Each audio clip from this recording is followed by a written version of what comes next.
একদা ছিল এক সুন্দর গ্রাম। সেই গ্রামের এক দরিদ্র রাখাল ছিলে, নাম তার রবি। প্রতিদিন ভোরে সে গ্রামের ধনীর গরু চড়াতে বেরিয়ে যেত। চল বাছুরা, আজ আমরা যাব বড় মাঠে, অনেক ঘাস আছে ওখানে। রবির নিজের কিছু ছিল না, কিন্তু তার হৃদয় ভরা ভালোবাসা। সে গরুগুলোকে নিজের সন্তানের মতো দেখত। রবি, আকাশে তো মেঘ কালো হয়ে গেছে, আজ বৃষ্টি নামবে, তুই বাড়ি ফিরে যা বাবা। না কাকা, গরুগুলা তো না খেলে ক্ষুধায় কষ্ট পাবে, আমি যাব, ওদের রেখে যেতে পারবো না। রবি জানত ঝড় আসছে, কিন্তু গরুগুলোর প্রতি মমতায় তাকে থামতে দিল না। বৃষ্টি শুরু হলো প্রবলভাবে, বিদ্যুৎ চমকাচ্ছে, বাতাসে উড়ছে পাতারা। রবি ভিজে গেল সম্পূর্ণ। বাছুরা, সবাই এখানে এসো, এই বটগাছের নিচে এসো।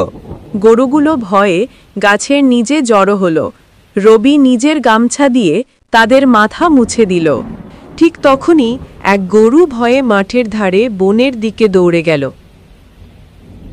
এই যে, পা আটকে গেছে, থামো, আমি বের করি।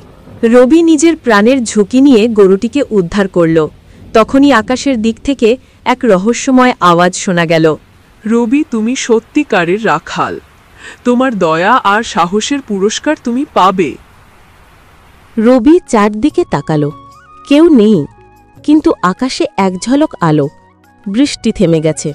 রবি অবাক হয়ে দেখল তার প্রিয় গরুর গলায় ঝুলছে এক সোনার ঘণ্টা। সেটি ঝনঝন করে বাজছে, যেন স্বর্গের সুর। হে ঘণ্টা, এটা তো সোনার, এটা কোথা থেকে এলো? ওই দেখো, সোনার ঘণ্টা, এ তো দেবতার দান। রবি, আজ থেকে এই গরুগুলো তোমার, তুমি এদের প্রাপ্য মালিক। আমি তো শুধু ওদের বাঁচাতে চেয়েছিলাম, কিন্তু দেবতা আমাকে আশীর্বাদ করলেন। সেই দিন থেকে রবি হয়ে গেল বৃষ্টির রাখাল রবি।